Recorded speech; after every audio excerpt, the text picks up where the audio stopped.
செய்தாலும் பொறுத்தருளும் செல்வக்குமரன் பொய்யான மயிலேறும் காட்சி எழியாவும் ஒளி வீசும் தெய்வாம்சமே பொய்யான என் வாழ்க்கை புவி மீது நிலையாக அருள் செய்ய வர வேணுமே நீ அருள் செய்ய வர வேணுமே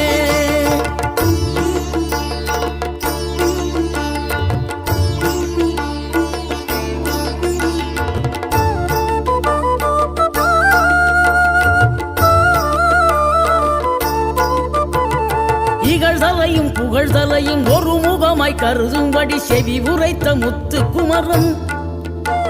நீ வறுமையையும் வளமையையும் சமநிலையை உணரும்படி மதி கொடுத்த